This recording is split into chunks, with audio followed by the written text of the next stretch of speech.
possamos fazer a nossa singela prece de abertura. Convido a todos então para que a gente feche os olhos um pouquinho e sintam a energia da casa, esta casa de amor, de fraternidade, essa casa de estudos, e sintamos a presença de Jesus, nosso mestre e irmão maior, entre nós. Jesus presente com suas vestes brancas, seus braços abertos, suas mãos espalmadas, nos abraçando. E neste momento nos tornamos crianças e nos colocamos no colo do Mestre, que nos dá o seu carinho e o seu amor.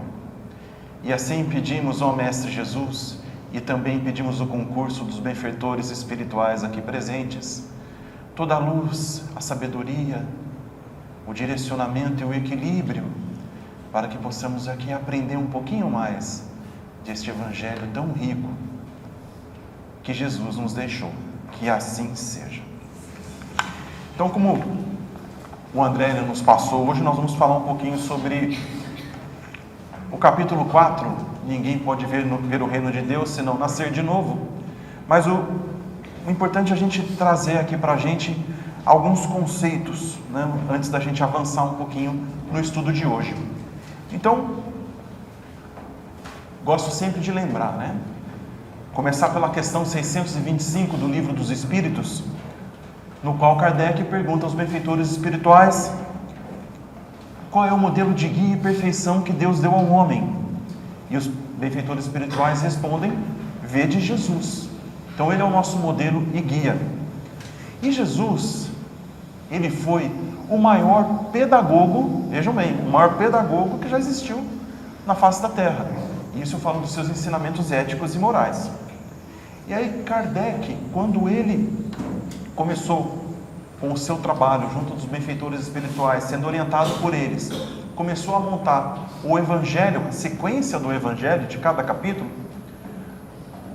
Na visão, na ótica de Kardec, ele montou o Evangelho em 5 partes. Então, primeiro, as predições de Jesus, os milagres de Jesus, os atos comuns na vida de Cristo. Lembre-se que Jesus, Espírito Crístico, governador interplanetário, mas ele também se fez homem, então ele tinha os atos comuns em sua vida. E as palavras que deram origem aos dogmas da igreja, além do ensinamento ético e moral de Jesus. Então, a doutrina espírita, ela fundamenta a sua base ética e moral nos ensinamentos de Jesus. Por isso que todas as vezes que nós estamos numa casa espírita, a gente sempre estuda as parábolas, os ensinamentos de Jesus.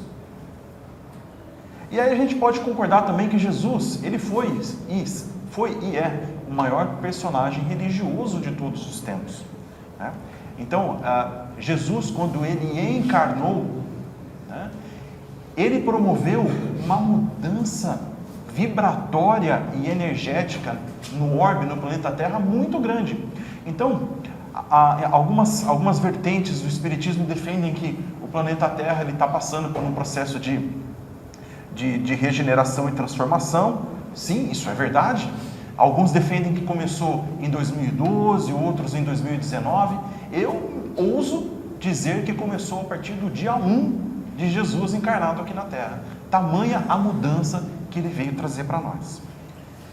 Então, nos estudos de hoje, a gente tem 3 parábolas na visão de Kardec, que a gente vai começar a detalhar um pouquinho agora. Então, começa assim, que está nas anotações de João, capítulo 3, que ele fala sobre o diálogo de Nicodemos com Jesus, que diz assim: havia um homem entre os fariseus por nome Nicodemos, senador dos judeus. Este, uma noite, veio buscar a Jesus e disse-lhe... Então, vou abrir um parênteses aqui. Nicodemos veio buscar a Jesus por quê? Porque ele era um senador dos judeus. Então, você imagina só se ele fosse dialogar, conversar com Jesus em público. Para ele, sendo senador dos judeus, seria assim uma situação que ele seria, vamos falar assim, pegando nossos términos de hoje, ele seria lacrado pelos judeus, né? Onde já se viu você dialogando em público com aquele homem que se diz filho de Deus, né? Então, seria assim um fim do mundo para o Nicodemos, por isso que ele mandou os seus guardas, os seus assistentes, irem buscar Jesus. E aí ele diz assim: Rabi, Jesus, né? Rabi, sabemos que és mestre, vindo da parte de Deus, porque ninguém pode fazer estes milagres que tu fazes, se Deus não estiver com ele. Então veja, Nicodemos, senador dos judeus, reconhecia que Jesus vinha da parte de Deus pelos milagres que ele realizava. E aí Jesus respondeu: na verdade te digo que não pode vir o reino de Deus senão aquele que não renascer de novo. Nicodemos lhe disse: como pode um homem nascer sendo velho? Então, na cabeça de Nicodemos, né, pelo pouco conhecimento que ele tinha do mundo celeste, do mundo espiritual, ele achava que a gente tinha que regredir, ou seja, voltar à barriga da mãe para poder nascer de novo, né? Mais ou menos o filme do Segredo de Benjamin Franklin, né? Quem já assistiu, né? E aí, ele ainda pergunta: porventura pode entrar no ventre de sua mãe e nascer outra vez? E aí Jesus lhe respondeu: em verdade te digo, que quem não nascer da água e do Espírito não pode entrar no reino de Deus. O que é nascido da carne é carne, e o que é nascido do Espírito é Espírito. Não te maravilhes de eu te dizer que importa-vos nascer de novo. E é aqui Jesus, ele nos ensina o seguinte: quando ele fala para renascer de novo, veja, se isso não fosse uma verdade, ele automaticamente estaria combatendo aquela ideia. E ele, muito pelo contrário, ele estava defendendo aquela ideia. Ele ainda complementa: não te maravilhes de eu te dizer que importa-vos nascer de novo. Ou seja, não fique maravilhado de eu te dizer que você vai ter que nascer de novo. O Espírito sopra onde quer e tu ouves a sua voz, mas não sabe de onde ele vem nem para onde vai. Assim é todo aquele que é nascido do Espírito. Então o Espírito sopra de onde vem e nem sabe para onde vai.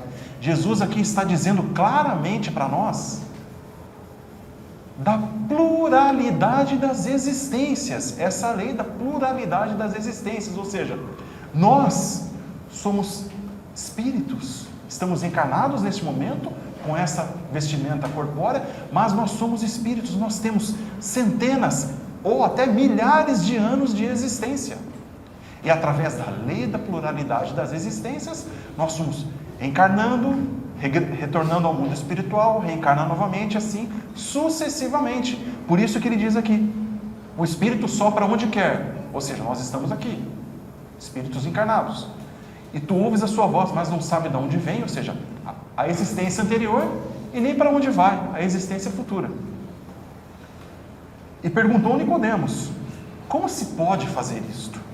Respondeu Jesus: tu és mestre em Israel e não sabe estas coisas? Ou seja, o senador era um título dos mais importantes. Em verdade te digo, que nós dizemos o que sabemos e damos testemunho do que vimos, e vós, com tudo isso, não recebeis o nosso testemunho. Se quando eu vos tenho falado das coisas terrenas, ainda assim não me credes, como creríeis se eu vos falasse das celestiais? Então é exatamente isso. Como que Nicodemos, com o pouco conhecimento que ele tinha, acreditou nos milagres de Jesus porque ele viu, como que ele poderia acreditar na reencarnação? E aí eu trago para a gente a primeira parte do Evangelho. Eu comentei no início que nós temos 3 parábolas aqui. Vamos para a segunda, que está nas anotações do evangelista Mateus, que diz assim: veio Jesus de Cesareia de Filipe e interrogou os seus discípulos, ou seja, ele perguntou aos seus discípulos: quem dizem os homens que é o Filho do Homem? E eles responderam: uns dizem que é João Batista, mas outros que é Elias, e outros que Jeremias ou alguns dos profetas. Então ele pergunta: que dizem as pessoas? Quem sou eu? E aí disse-lhes Jesus: e vós, quem dizeis que sou eu? E aí Pedro disse: tu és o Cristo, Filho do Deus vivo. E respondeu Jesus: Bem-aventurado és tu, Simão, filho de Jonas, porque não foi a carne e o sangue que te revelaram, mas sim meu Pai que está nos céus. Então, quando Jesus pergunta primeiro, o que dizem as pessoas? Ele está fazendo uma pesquisa com os seus discípulos. O que a turma está falando de mim? É exatamente isso que Jesus perguntou. E aí, depois ele faz a mesma pergunta para os seus discípulos, mas ele faz essa pergunta com autoridade de mestre, que ele quer saber se eles estão atentos ao que está acontecendo à volta deles, se eles estão atentos ao que Jesus está falando, ao que Jesus vem fazendo, através de toda a sua obra. E Jesus precisava que os seus discípulos aprendessem isso, precisava que eles ficassem atentos em relação a toda essa transformação, porque ele sabia que a sua passagem aqui na Terra seria breve. Jesus, ele esteve encarnado aqui no planeta até os 33 anos. A sua obra, da onde se tem registro, foi dos 30 aos 33. Então, foi um período muito curto. E aí, quando pegando a terceira parábola de hoje, diz assim, que também está nas anotações de Mateus, mas também nas anotações de Marcos. Os discípulos lhe perguntaram, dizendo: Por que dizem os escribas que importa vir Elias primeiro?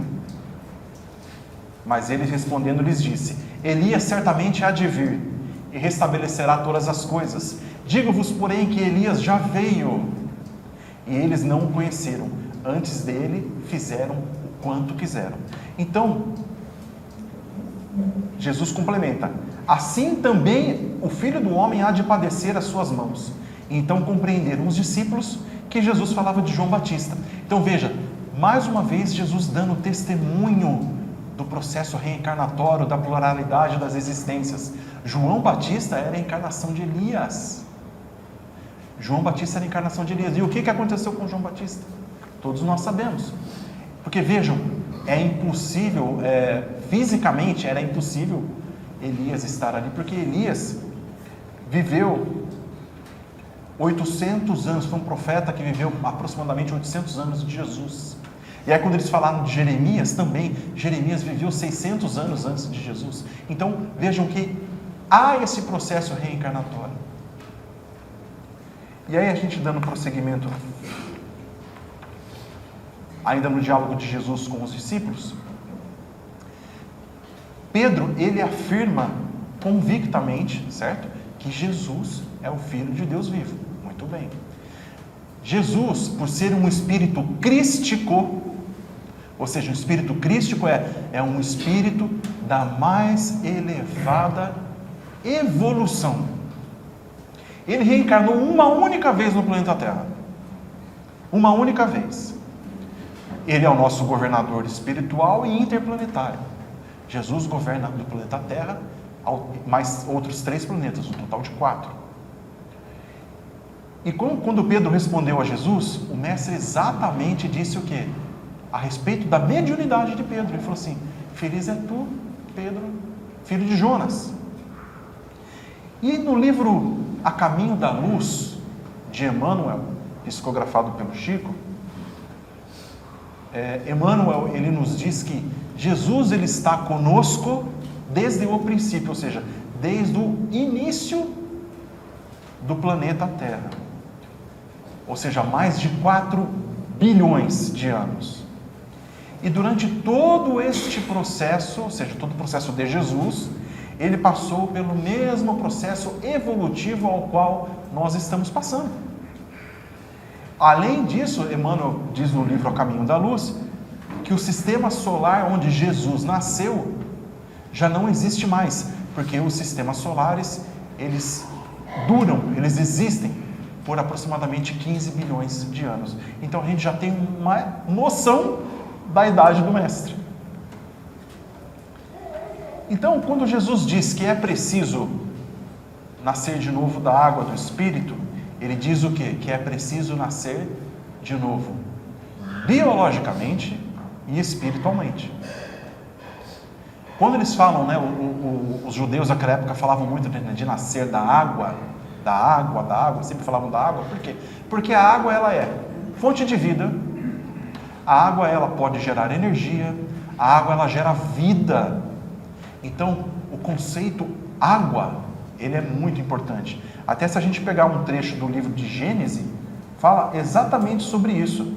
Fala sobre o Espírito de Deus era levado sobre as águas, flutuava sobre as águas, e que o firmamento seja feito no meio das águas, que as águas que estão sob o céu se reúnam num só lugar, e que o elemento árido apareça, que a água produza animais viventes, que nadem na água, e que os pássaros que voem sobre a terra e debaixo do firmamento. Então a água, ela se transforma no símbolo da natureza espiritual. E aí como é que a gente traz essa analogia da água para a vida espiritual? Então, pegando mais uma vez o conceito da lei da pluralidade das existências, todos nós estamos nesse momento, partiremos em algum momento para o mundo espiritual e novamente estaremos reencarnando de acordo com o grau de evolução de cada um. Mas eu digo para vocês que a fila no mundo espiritual para reencarnar está virando a esquina, é grande. É grande. Muitos estão pedindo a misericórdia do Pai, a misericórdia do Mestre, para reencarnar, para que possam quitar ou resgatar as suas dívidas, os seus débitos. Assim como nós nessa existência também o estamos fazendo. E o mais importante de tudo é nossa escolha. É nossa escolha. Nós escolhemos como iremos reencarnar. A veste, o vaso corporal que nós estamos vestindo, o meio onde nós estaremos inseridos, ou seja, a família, o país, a sociedade, as nossas habilidades, o que nós iremos desenvolver, tudo isso faz parte da nossa programação. E aí eu incluo o quê? As nossas provas e expiações. Tudo isso faz parte do nosso processo evolutivo, por isso nós reencarnamos. Por isso nós reencarnamos. Nós escolhemos as nossas provas. E eu digo a vocês, 99% dos encarnados escolheram as suas provas. Aqueles que não escolheram são aqueles que não queriam reencarnar, mas deveriam, e receberam as suas provas e expiações de maneira compulsória. Vejam só, a lei da pluralidade das existências existe para todos, atinge a todos, ninguém escapa dela. E aí vocês podem estar perguntando, puxa vida, mas eu vou passar por provas e expiações para sempre? Não. Por isso que nós estamos reencarnando, para o nosso processo evolutivo. Porque a maneira com que nós encaramos as nossas provas e expiações irão determinar a forma com que nós evoluímos. E assim, nas existências subsequentes, ou seja, nas reencarnações futuras, nós teremos provas menores ou menos complicadas, ou até mais complicadas também. Isso vai depender da nossa escolha. Por exemplo, eu quero evoluir mais rápido. O que eu vou fazer para evoluir mais rápido na próxima reencarnação? Ou se a gente já vem de um processo evolutivo bastante bom, ou seja, a gente sempre fala, né? Voltar ao túmulo melhor do que quando nós chegamos no berço. E a gente vem num processo evolutivo ao longo dos anos, séculos e milênios. E chegou nesta encarnação aqui. A gente cumpriu a nossa missão, a gente cumpriu com aquilo que a gente tinha combinado lá atrás. Na próxima, pode ser que nem no planeta Terra a gente reencarne mais. Pode ser que a gente vá para um outro planeta mais evoluído. Tudo depende de nós. Veja, a misericórdia de Deus, a misericórdia do Pai, é tão grande, é tão maravilhosa, que Ele nos dá a oportunidade de corrigirmos a nossa rota, de corrigir aquilo que nós fizemos de errado em existências anteriores, vir aqui quitar o débito que nós contraímos e ainda assim caminhar adiante. Deus, Ele quer que nós sejamos a sua imagem e perfeição. Igual a Deus não, porque Deus é único, mas a sua imagem e perfeição, ou seja, para que Ele nos criou? para que nós sejamos espíritos evoluídos, para que nós sejamos pessoas de bem. E aí eu trago para nós ainda um trechinho do Livro dos Espíritos, que está na questão 1010, que fala da ressurreição da carne. E Kardec pergunta assim: o dogma da ressurreição da carne é a consagração da reencarnação ensinada pelos Espíritos? E aí, quando eu falo ressurreição da carne, antes de eu pegar a resposta aqui, a gente precisa lembrar de uma coisa. Ressurreição da carne, ou seja, é um corpo material voltar à vida. Mas como pode o corpo material voltar à vida se ele encerrou as suas atividades, fechou a porta e foi embora? Ou seja, a partir do momento que nós partimos para o mundo espiritual, a nossa matéria ela entra em estado de decomposição. Aí a gente começa a lembrar, do caso de Lázaro, o ressurrecto. Lázaro, na verdade, ele não morreu, ele entrou em estado de catarse. E aí, quando Jesus chegou até lá, trazido pelas irmãs de Lázaro, Jesus, com a sua mediunidade, com a sua energia, com todas as características de um espírito crístico, ele ordenou a Lázaro que levantasse do sepulcro. Veja, Lázaro não estava morto. Todos os sinais vitais dele davam a indicação de que ele estava morto, mas ele não estava. Ele estava em estado de catarse. Por isso que a gente chama de Lázaro o ressurrecto. Jesus também foi ressurrecto, não foi? Jesus não ressuscitou? Ressuscitou. E aí a resposta dos benfeitores espirituais para Kardec. Então o dogma da ressurreição da carne é a consagração da reencarnação ensinada pelos Espíritos? E a resposta é: como quereis que seja de outro modo? Dá-se com a expressão o que se dá com tantas outras, que só parecem desarrazoadas aos olhos de certas pessoas, que as tomam ao pé da letra, e por isso são levadas à incredulidade. Aí ele pergunta ainda, ele complementa: então a igreja, pelo dogma da ressurreição da carne, ensina a doutrina da reencarnação? A resposta dos benfeitores espirituais: isso é evidente. Vejam como é interessante, A gente sempre fala dessa ressurreição e da reencarnação, mas elas estão intimamente ligadas uma à outra. E aí, para a gente encerrar, que estou quase estourando o horário aqui, esse livro aqui, Vivendo o Evangelho, de André Luiz, volume 1, tem o volume 2 também, que nos traz exatamente em relação a este capítulo 4, o item 41, que nos diz assim: dívidas. E aí André Luiz nos fala: a reencarnação revela na família os acertos e os erros das vidas anteriores. E aí ele fala assim: filho ajustado, filho problemático, filho deficiente, marido responsável, marido leviano, marido tirânico, esposa compreensiva, esposa geniosa, esposa perturbada, irmão companheiro, irmão adversário, irmão enfermo, parente simpático, parente inimigo, parente complicado, pais amigos, pais indiferentes, pais autoritários.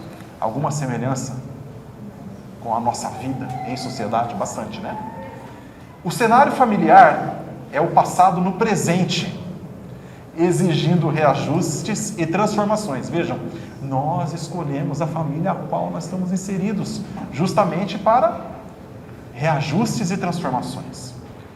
A doutrina espírita ajuda a compreender que os compromissos não resolvidos do pretérito voltam aos dias de hoje. Que nós não acertarmos na vida lá de trás, nós vamos corrigir nessa, se não corrigir nessa, vai ser na próxima, e assim por diante.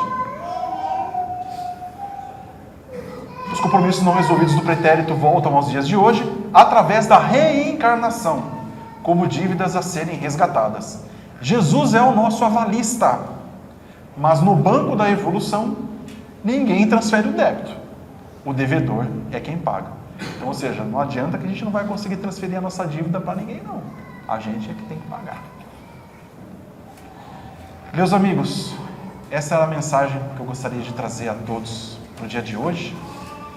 E antes de nós nos despedirmos e seguirmos para a fluidoterapia, eu convido a todos novamente para a gente fazer uma singela prece. Jesus, Mestre querido, obrigado pelos teus ensinamentos de hoje. Obrigado por nos permitir e nos dar a oportunidade da reencarnação, para que possamos resgatar e quitar os nossos débitos, para que possamos evoluir, para que possamos seguir adiante no firmamento, a caminho daquilo que o Pai deseja para nós. Pedimos, ó Mestre querido, a Ti e aos nossos mentores espirituais, que estejam conosco lado a lado nesta caminhada, para que possamos receber com bom grado as provas e expiações que temos e que teremos, para que, através delas, possamos continuar neste caminho. Sabemos, Mestre, que a caminhada não é fácil, sabemos que o fardo às vezes é pesado, mas Tu estás conosco e Tu estará nos ajudando a carregar este peso, para que se torne mais leve a nossa existência. Agradecemos mais uma vez por este Evangelho, por esta casa que nos acolhe e por toda a espiritualidade amiga que preparou esta casa para nos receber. Se conosco, Mestre querido, hoje e sempre, que assim seja.